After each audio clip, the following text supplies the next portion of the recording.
Design your ideal week. Create a schedule that supports your business and your life.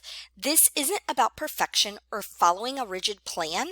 It's about designing a rhythm that feels good, one that supports your goals, protects your energy, and gives you time for the things that matter most.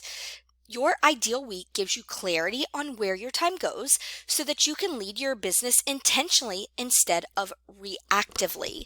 Now, step one is to visualize your ideal week. Imagine your life and business flowing exactly the way you want it to. What would your days look like and feel like if everything were aligned? So you're going to imagine this. Ask yourself, when do I feel most creative and focused? That's probably when you should do creation of content or creation of programs or anything like that. When do I feel my energy dip and need rest? That might be a good time to schedule a walk. What times of the day do I want to protect for my family, meals, or self-care? Take a moment to picture your week from Monday morning to Sunday night and the flow you'd love to have. Step 2, map your weekly schedule. Now, let's create gentle boundaries and rhythms that support your business and your health. You can do this on paper, in the Google Sheet, the calendar I'm going to give you, in Notion, Trello, or Practice Better, wherever you want to map your schedule. I recommend using the spreadsheet that I'm going to give you. Now, here are the categories to include: client call blocks. So what days and times will you be available for client sessions or consultations? Now, right now, if you're brand new, you probably only need 2 to 3 days a week. And 2 to 3 time blocks a week. If you want to be available all day, every day, that's fine. That does not work for me because I want to make sure that I am using focused time blocks. But if you want to, you could definitely do that. That has never held someone back from booking a call, because if the time doesn't work for them, then I have them book the next available time slot, and then I move it to a time that works for both of us. So I'll tell them, hey, great, go ahead and book the next available time, and then let's go ahead and move it to Tuesday at 10, or let's go ahead and move it to Tuesday at 4. Now, content creation and marketing. When will you write or batch social media posts, emails, or educational content? Will you use the same time block every week, or rotate topics such as posting week, learning week, and launch week? So what that means is, will you batch content, say, the last week of the month for the following month, and then the next week you'll use that time for learning something new in your business, and maybe that's what you're going to work on this month. And then maybe next month you're going to work on learning a new health topic.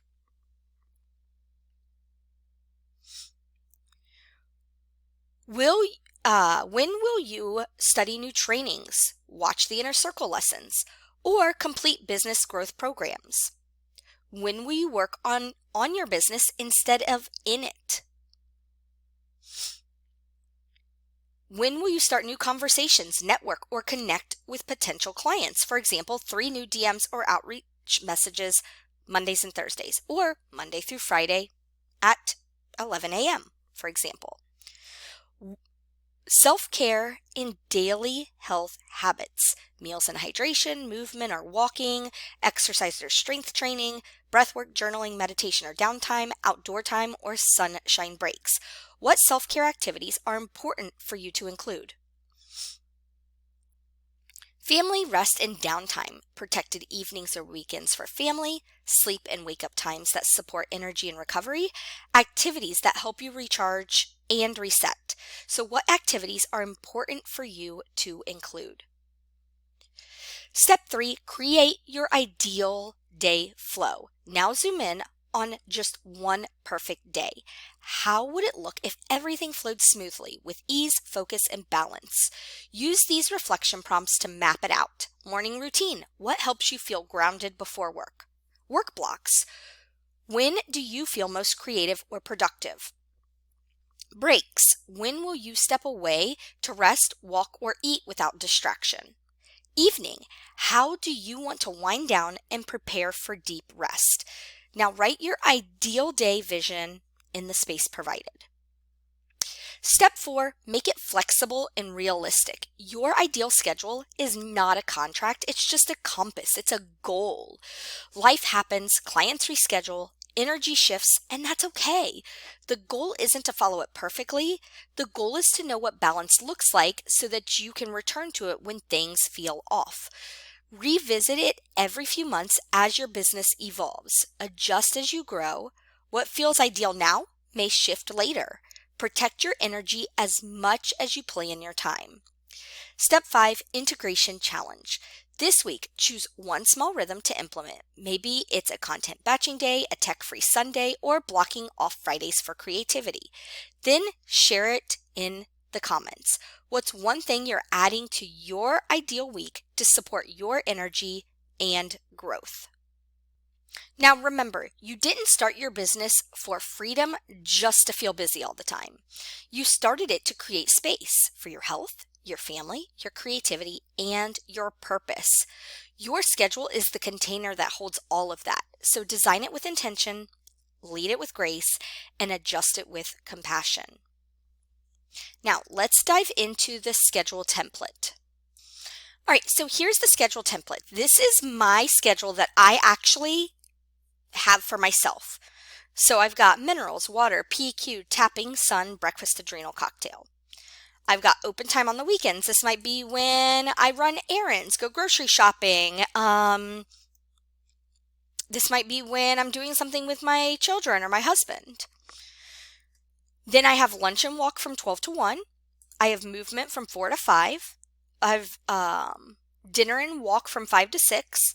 Family time, read, TV, sunset from 6 to 8. And then I have shower, dry hair, journal, tapping, yoga nidra, feet up the wall, sensate from 8 to 10, and then sleep from 10 to 6. Now, this would be my schedule in the most perfect world possible. Am I going to follow this or achieve this every day? Probably not, but this would be in a perfect world. So then all of this in teal, this is my actual working day. So maybe I start the day by, let's see, emails, social media, comments, DMs. So maybe I start there. And I'm going to move this up a little bit so that you can, yeah. Let's say that yours goes over like this. You can wrap the text. You can click this arrow button and wrap it. And let's say that it's too big, you can resize it. So you can make it bigger if you'd like. Instead, when things are going to overlap and happen every day, what I do instead is I just take and merge them. So I just click this, and then that's what I'm going to do every day at that time. And so I'm going to go ahead, I'm going to center this. Then I usually am available for calls. So calls.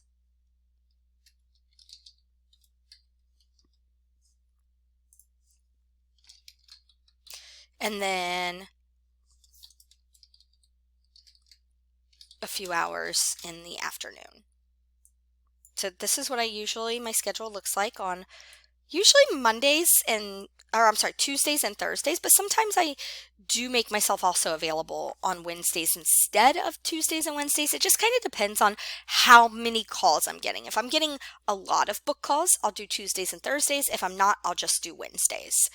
So I have that in here. So maybe now I want to say, okay, since I might have calls during these times, when I don't have calls, I'm going to use this time for learning or creating.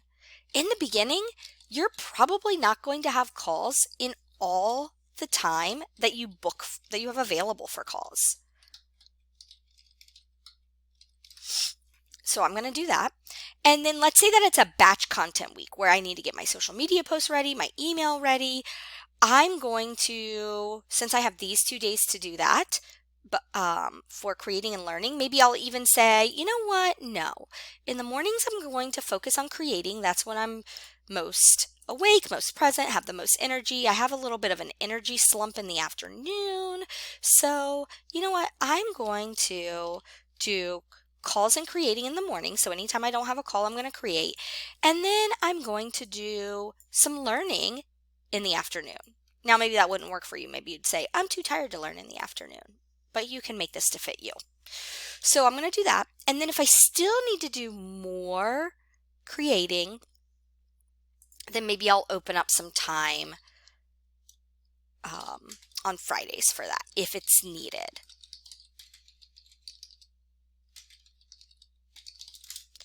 And then I'm going to go and I'm going to end my day the same way it started.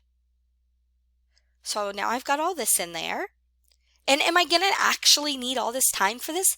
Probably not, but it gives me a goal of what I need to do. It's probably not going to take me 9 hours to create, but maybe at first, maybe it might. And then maybe over time it goes down to 6 and then maybe 3 hours, and then I can swap out this time to do something else. Or as these call times start to fill in with calls, I might need to put some creating on Mondays and Wednesdays. So now that I've done that, this is my schedule. There's not a whole lot more I need to do. Once I actually start working with people, I might make Wednesdays my lab review, protocol building.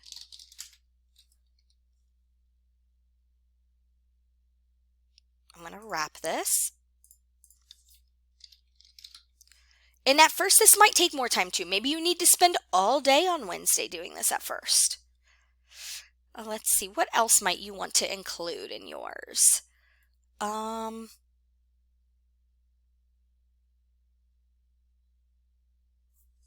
Let's just say client tasks. So anything that you need to do for a client, you can do here. Now I'm going to leave a little bit of white space. So I'm going to leave some time on Monday and some time on Friday so that as you're working through this, if something comes up, you're like, oh, shoot, I need to add in time to work on XYZ. Then you can go ahead and add those in. Ideally, when you do this, you don't want to have any white space. You don't want to have any time that isn't assigned something. Maybe you're going to create a program. Maybe you want to do that on Mondays. Maybe this is going to be self-care time right here, and maybe you're going to go get a massage every Friday.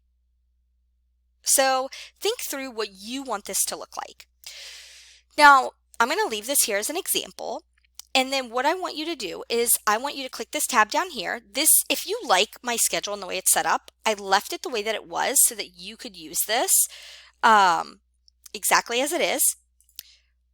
Or here is an extra one where each block is its own. You can come up and you can change the colors. So you can click whatever colors you want. I went with this top row here because it's light.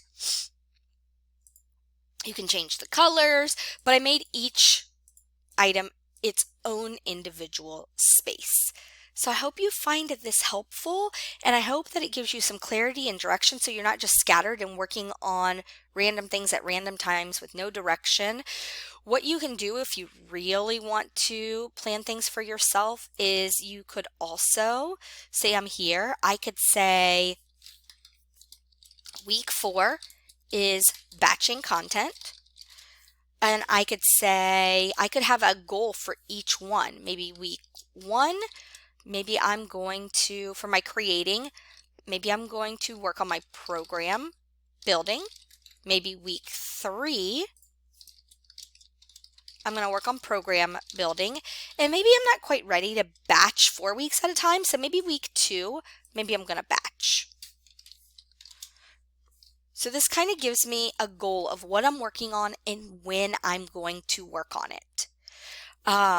You could have what you're going to do during your open time. You could have the type of movement that you're going to do. So maybe I'll say Monday, Wednesday, Friday, I'm going to lift weights. Maybe I'll say Tuesday, Thursday, Saturday, I'm going to do yoga. And then maybe daily, I'm going to do walking. Well, I already have the walks built in, so I'm not going to put that here. And I'm going to wrap this text so I can see it. But you can get as detailed and specific as you want. You can color code things. You can make it what you want. And then when you have it done, if you have a printer, print it. If you do not have a printer, put it in a place you're going to see it. Go to File, download PDF, and save it to your desktop, and keep it open. Or put it somewhere that you're going to see it. If you really want to, you could even put this on your Google Calendar and make a commitment to yourself that this is what I want my schedule to look like. Just make sure that during the call times, if you do that, you make yourself free and available. Otherwise, people might not be able to book calls with you. So that's why I just prefer that. Then I don't have to worry about a tech problem. I'll just use this, but you can put important reminders on your calendar so that this way you don't forget or miss something that's important to you. So I hope you found this lesson helpful. Remember, you can navigate the tabs at the bottom of the Excel spreadsheet to grab the extra pages.